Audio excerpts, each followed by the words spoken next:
Welcome to the Deep Dive.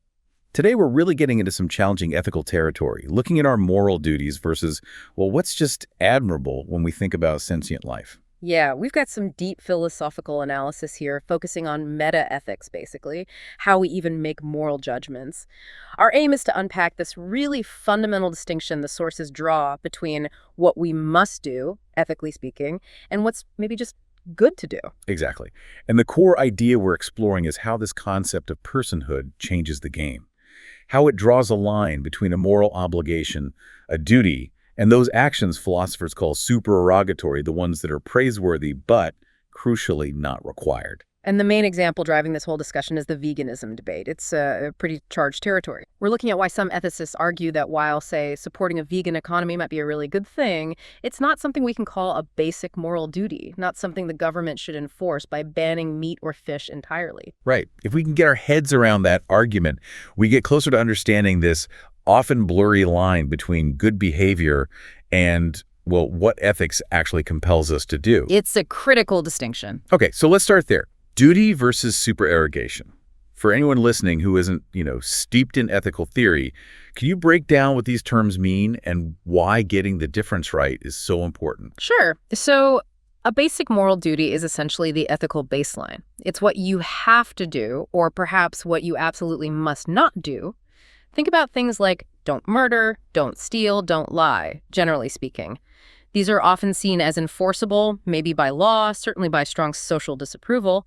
If you fail a duty, you're considered blameworthy. Got it. That's the floor, morally speaking. Exactly. Now, supererogation, bit of a mouthful, comes from Latin, meaning paying out beyond what's required, refers to actions that go above and beyond that baseline. They're morally good, often admirable, even heroic sometimes, but they aren't obligations. So like donating a large sum to charity or risking your life to save a stranger. Good things, but you're not necessarily wrong if you don't do them. Precisely. If you perform a supererogatory act, you deserve praise. If you don't, well, you're not blameworthy. You're just not exceptionally virtuous in that specific instance. You haven't failed a duty. And the sources point out that some ethical systems, like utilitarianism, kind of struggle with keeping these two categories separate. They really do. Utilitarianism, in its classic form, is all about maximizing good consequences, the greatest happiness for the greatest number. So if an action produces more overall good than not doing it, a strict utilitarian might argue you're obligated to do it. Which leads to that example you mentioned earlier, the $10,000. Yeah. If I don't need it, and it could save lives. A hardline utilitarian could argue that not donating it is a moral failure, a breach of duty, because you failed to maximize well-being. Your choice not to act results in preventable suffering, making it morally equivalent, in their view, to actively causing harm. But that feels extreme to most people, right? We admire philanthropy, but we don't usually think someone's morally bankrupt for not giving away every spare penny. We sense there's a difference between being decent and being a saint. That intuitive resistance is exactly what these philosophical sources are trying to justify.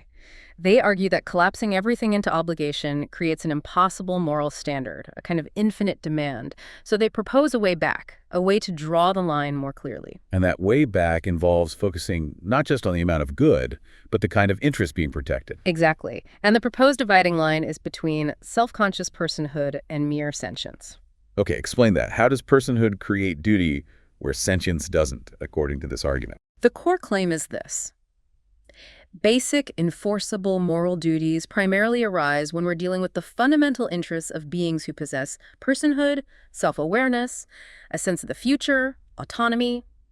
Merely sentient life beings that can feel pleasure and pain but lack these deeper cognitive capacities still matters morally, but our obligations towards them fall more into that supererogatory category.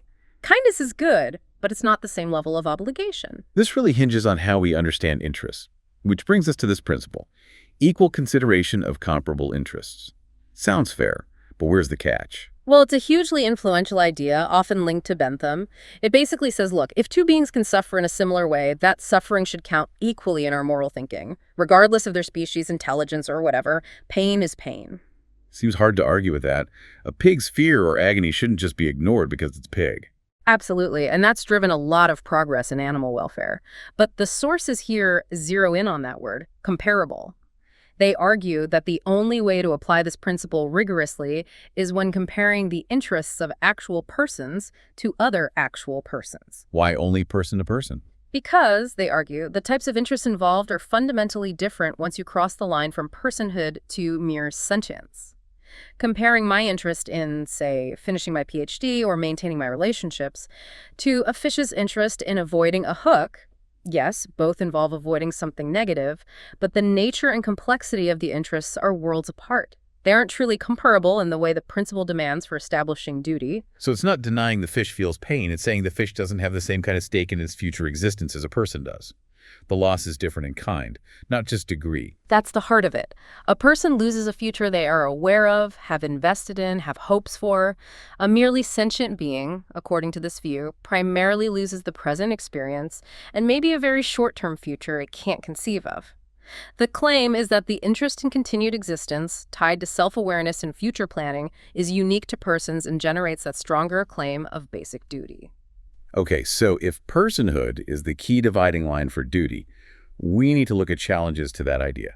And that leads us straight to the Montreal Declaration on animal exploitation. What's its core argument? The MD is pretty radical. It's not just about better treatment. It calls for ending animal exploitation altogether. It wants a vegan economy, legally enforced. That means banning things like fishing, closing slaughterhouses, essentially, any use of animals that causes unnecessary harm. And their justification is that since we can survive without animal products, especially in developed nations, any suffering involved is automatically unnecessary and therefore unjust. That's the crux of it. And they tackle the personhood argument head on. They dismiss cognitive differences. Yeah. Whether an animal can write poetry or do calculus as morally irrelevant when it comes to the basic right to not suffer unnecessarily. They even call using those distinctions ableist, right? Drawing a parallel between discounting animal intelligence and discriminating against humans based on disability. Yes, they argue it's the same kind of flawed logic, using capacity as a gatekeeper for basic moral consideration regarding suffering. They want to level the playing field based purely on sentience, the capacity to suffer. But the sources we're looking at completely reject this conclusion. How do they counter the MD's argument? They argue the MD makes a critical error by discounting precisely those cognitive capacities that are morally relevant because they define personhood and create those unique, non-comparable interests we just discussed. They say the MD throws the baby out with the bathwater by ignoring the profound difference between an interest in avoiding immediate pain and an interest in living out a self-directed life. And that word unnecessary seems to be doing a lot of heavy lifting for the MD. A huge amount. It sounds simple, but it's incredibly subjective and loaded. What's unnecessary? For a city dweller with access to whole foods, maybe meat is unnecessary. But for someone in a remote Arctic community relying on hunting for survival and cultural identity, is that unnecessary exploitation? The term creates massive gray areas and depends entirely on context and values. It shifts the burden, doesn't it? Instead of proving an action violates a basic duty, the MD seems to demand justification for any use of animals that causes harm. Exactly. The sources argue the default should be freedom of action unless a violation of a basic duty, protecting personhood interests, can be clearly demonstrated. The MD flips that script. Okay, so if the argument hinges on personhood creating special duties, let's dig into those capacities. What defines personhood in this context? Capacity 1 seems to be self-consciousness and future existence. Right. This isn't just being awake or aware of your surroundings. It's the ability to see yourself as an entity existing through time. To have a concept of me yesterday, me today, and importantly, me tomorrow or next year. And this is what makes persons non-replaceable. Explain that a bit more. Okay, so think about it like this. If a being lives purely in the present without a conception of its own future, then arguably its interest is primarily in the quality of its present experience. If such a being, say, a chicken raised for meat, has a pleasant life overall, is killed painlessly, and is then replaced by another chicken that will also have a pleasant life. The utilitarian calculation might suggest no net loss of well-being or even a gain if you're creating more happy lives. That's the replaceability argument, often linked to Singer. Exactly. It's controversial, but it follows from a certain utilitarian logic if the being lacks that forward-looking self-awareness. But a person cannot be replaced in this way.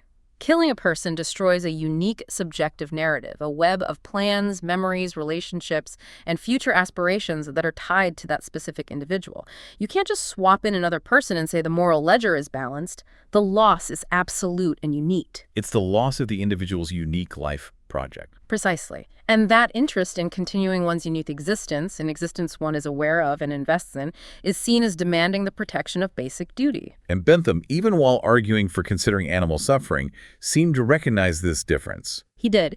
He pointed out that animals, generally, lack the capacity for long, protracted anticipations of future misery or happiness. They might anticipate feeding time shortly beforehand or react fearfully to an immediate threat, but they don't, as far as we know, contemplate their retirement or worry about next year's harvest in the same way a self-aware person does. It's that capacity for sustained, future-oriented thought and feeling that elevates the interest. Okay, so that's awareness of future self. Capacity 2 is about autonomous self-determination and volition.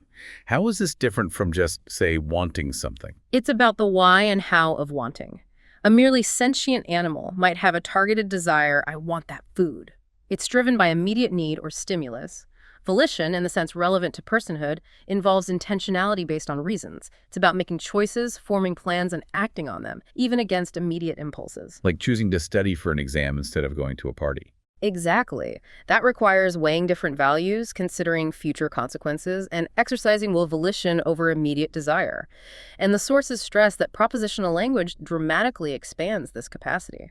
How does language change the game? Language lets us think and talk about things, not immediately present the past, the future, abstract ideas like justice or truth. This allows us to make complex, long-term investments in our own lives. Getting an education, building a career, saving for retirement, forming deep commitments based on shared values. It enables full agency. Agency meaning the ability to make promises, be held accountable, be consistent, or even inconsistent or hypocritical. All of that. These are concepts that only make sense for a being that can reflect on its own intentions and actions over time, understand abstract norms, and choose to align with or deviate from them. These capacities create intellectual and existential interests in knowledge, meaning, achievement that simply don't exist for a merely sentient being. Which leads directly to capacity 3. This forms the basis of duty, centered on that interest in self-determination. Right. If you have the capacity to envision and plan a future, capacity 1, and the ability to make reasoned choices to pursue it, capacity 2, then you have a fundamental interest in being allowed to pursue it, the interest in self-determination. This is seen as almost a duty to oneself. A duty to oneself. How so? Because only a person can formulate life goals, make commitments, and strive to live up to them. You can succeed or fail in your own terms. You can betray your own values or resolutions. An animal can't betray itself in this way. This internal relationship with one's own life project is unique to persons. And violating someone's self-determination causes a unique kind of harm. A profound harm, because persons build these complex life investments, relationships, aspirations. To thwart that, especially through killing or severe incapacitation, isn't just causing pain, it's destroying that entire unique structure. It's robbing them of the potential fruits of their deliberate efforts. This connects to ideas like dignity. You mentioned Ronald Dworkin's view. Yes, Dworkin argued dignity involves two things: self-respect, taking your own life seriously, believing it has objective importance, and authenticity, accepting responsibility for shaping your life according to your values.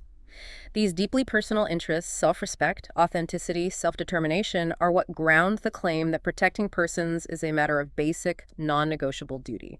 Okay, that lays out the argument for why personhood demands duty. Yeah. Now let's contrast that explicitly with merely sentient non-persons. Yeah. Why do they fall outside this duty framework and into supererogation?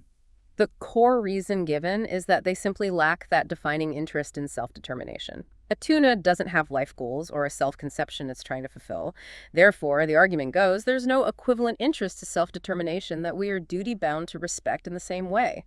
Our obligation is primarily to minimize their suffering and provide pleasant experiences where possible, which is important, but falls short of the duty owed to a person. But you mentioned consciousness as a spectrum.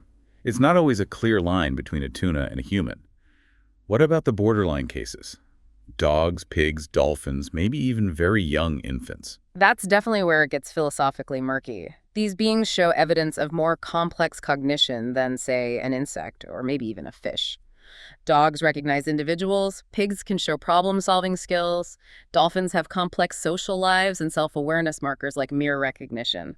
Some might possess what philosophers call a theory of mind, understanding others have intentions. So how does the framework handle these? The general approach suggested by the sources is caution and generosity. In these borderline cases where there's evidence of some degree of self-conscious volition, even if limited, we should probably err on the side of granting them stronger moral consideration, perhaps extending some basic protections against cruelty that might approach duty status. So maybe banning particularly cruel factory farming practices for pigs falls under duty, even if eating humanely raised pork doesn't. That's a plausible application of the principle, yes. But the framework insists we must still be able to identify beings that are merely sentient, lacking these higher capacities. The sources often place animals like tuna, or perhaps chickens, in this category, even acknowledging arguments like Andy Lame's about chickens having primitive self-consciousness. The claim is their interest in the future remains fundamentally limited compared to a person's. Okay, so bringing this back to veganism, if we accept this personhood sentience distinction, where does that leave the moral status of choosing to be vegan? It leaves it firmly, according to these sources, in the realm of the supererogatory. Choosing veganism out of concern for animal suffering is seen as a noble, morally praiseworthy action. It's going above and beyond the call of basic duty, but because it primarily protects the interests of merely sentient beings, or borderline cases not being treated cruelly, it cannot be mandated as a basic moral obligation for everyone. It's a personal ethical commitment, not a universal requirement. That's the conclusion. Admirable, perhaps encouraged, but not enforceable as a duty binding on all persons, especially given the potential sacrifices involved for some. Let's look at that dolphin tuna example from the 90s again. How does it illustrate this line being drawn in practice? It's a fascinating case study. There was huge public pressure to make tuna fishing dolphin safe. People were outraged by images of dolphins, intelligent mammals, dying in tuna nets, and the campaign largely succeeded. Regulations changed, labels appeared. So society collectively decided that causing that kind of suffering to dolphins was unacceptable, crossing a line into something like a duty to prevent. It seems so. Dolphins, being seen as highly intelligent, social, perhaps self-aware to a significant degree, triggered a response closer to how we'd react to harming borderline persons. Cruelty towards them wasn't just unfortunate. It felt wrong in a more fundamental, duty-violating way. But crucially, people didn't stop eating tuna. Right. The outrage didn't generally extend to the tuna themselves. The implicit moral calculation seemed to be, dolphins possess interests sufficiently comparable to ours, or at least complex enough, to warrant strong protection approaching duty, while tuna, though sentient, do not possess interests complex enough to justify banning their humane capture and consumption altogether.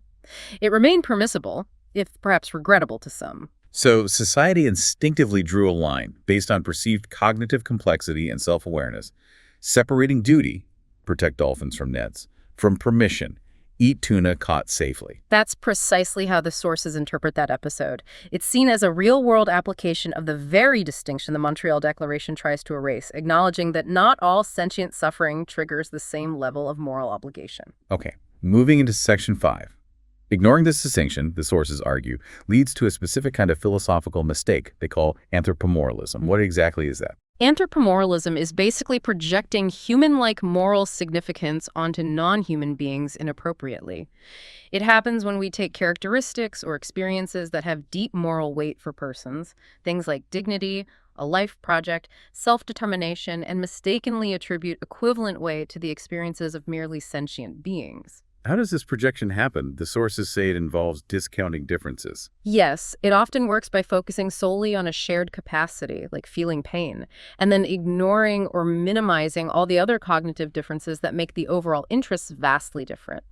You equate the beings based on one shared trait while ignoring all the ways they are profoundly dissimilar in morally relevant ways. And this can lead to some pretty flawed comparisons, like the mousetrap versus human hanging example. That's a deliberately provocative example used to show the danger. If you only look at the physical mechanism, spine severed, brief suffering, death, you could try to draw a moral equivalence based on that shared outcome.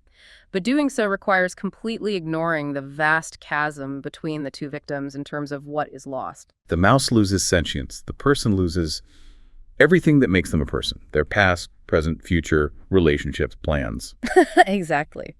Anthropomoralism, in this view, commits that error.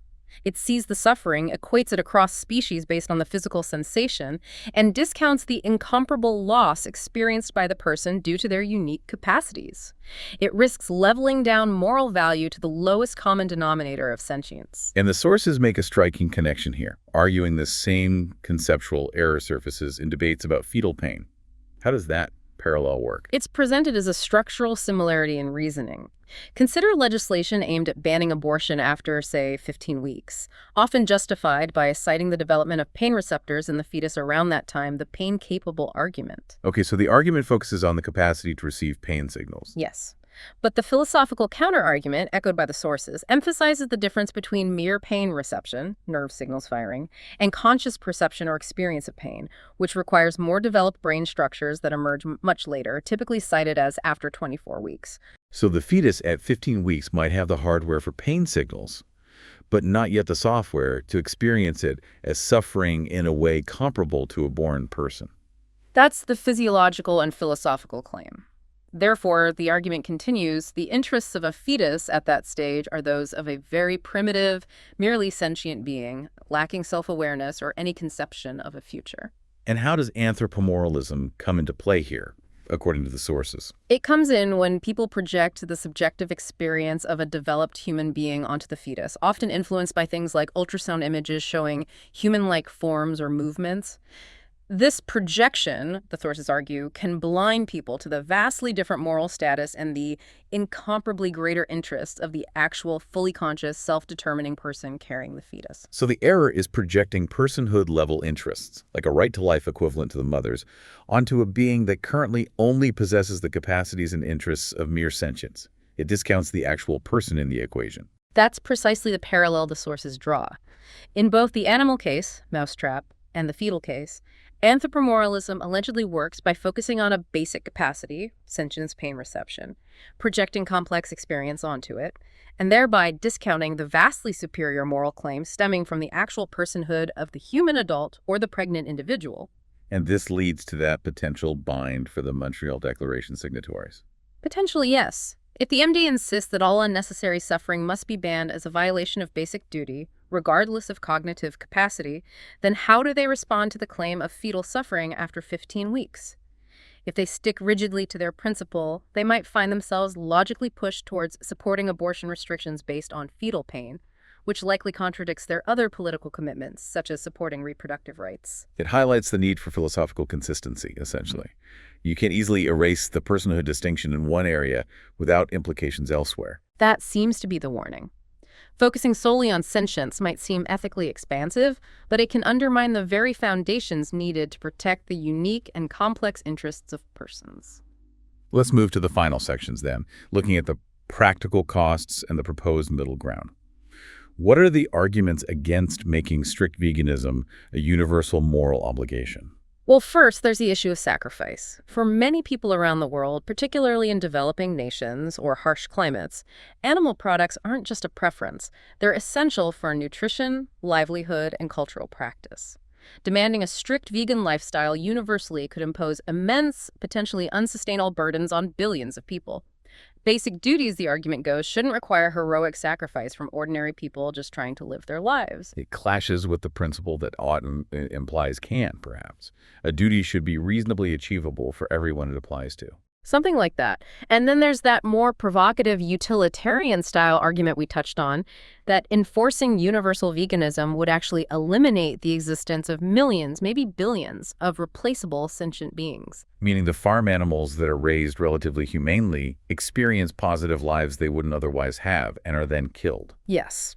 The argument, which is definitely controversial, is that if these lives are on balance positive and the beings are replaceable, lacking personhood, then allowing their existence through humane farming actually increases the total amount of positive sentience in the world. Banning it entirely would, from this perspective, reduce overall well-being by preventing these pleasant lives from ever existing. That's a tough one to grapple with. Then, Underlying both points is the reiteration that ignoring cognitive differences is the core mistake. Absolutely. To label all non-vegan consumption unnecessary, the sources contend, is to ignore the complex realities of human needs, cultures, and the fundamental cognitive capacities of persons whose interests and self-determination might genuinely conflict with avoiding all animal product use. It risks prioritizing merely sentient interests over personhood interests. So what's the proposed middle ground? If mandatory veganism isn't the answer, but animal suffering matters, where do we land? The middle ground focuses on condemning and actively preventing cruelty. We should work to ban practices that inflict unnecessary suffering within the context of legitimate human activities, things like inhumane slaughter methods, horrific factory farming conditions like extreme confinement, or cruel fishing techniques. There's a strong case that preventing such deliberate or negligent cruelty is a basic duty, perhaps reflecting the borderline status of some animals involved. But it stops short of saying any killing, however humane, is unjust. Yes, the line is drawn between cruelty and humane use. It remains morally permissible in this framework to harm, hunt, or raise and kill animals for significant human benefit, food, resources, cultural practice, provided it's done in a reasonably humane fashion that minimizes suffering. The duty is to avoid cruelty, not to avoid all harm to sentient life, irrespective of context or competing personhood interests. So wrapping this all up, this deep dive really underscores that ethical progress isn't just about feeling more empathy, it's also about, well, thinking clearly. It really is. It requires meta-ethical precision, understanding the types of moral claims we're making, distinguishing supererogation, admirable actions, from duty, moral requirements based on personhood, allows us, the argument goes, to uphold the unique value of self-determining life without becoming indifferent to the suffering of other sentient beings. We can be kind to the tuna without equating its moral standing to the person eating it. That's the balance it seeks. And interestingly, the sources acknowledge that our tendency to project, to anthropomoralize, isn't necessarily bad. It stems from empathy, from our imaginative capacity to connect with other beings. It's described as a potentially edifying aspect of our nature. It shows we care, basically. It does. But the ultimate challenge, according to this perspective, is to employ an even higher level of reflection. Not just feeling empathy, but critically evaluating when that empathy translates into a basic duty versus when it calls for supererogatory kindness. It's about resisting the distorting lure of our own anthropomoralizing self-projections while still striving to be as humane as possible within the bounds of our duties to fellow persons and ourselves. Which leaves us with a final thought for you, the listener. If this framework holds, our non-negotiable duties are primarily focused on respecting personhood and preventing outright cruelty. Thinking about your own life and choices, how often does your powerful natural empathy for all suffering perhaps lead you to blur that line? Do you sometimes demand actions from yourself or others that fall into the realm of the admirable, but perhaps exceed the scope of basic moral duty? Where do you draw the line between what feels good and right to do and what you believe absolutely must be done? Something to reflect on. Thanks for joining us for this deep dive. We'll catch you next time for more exploration.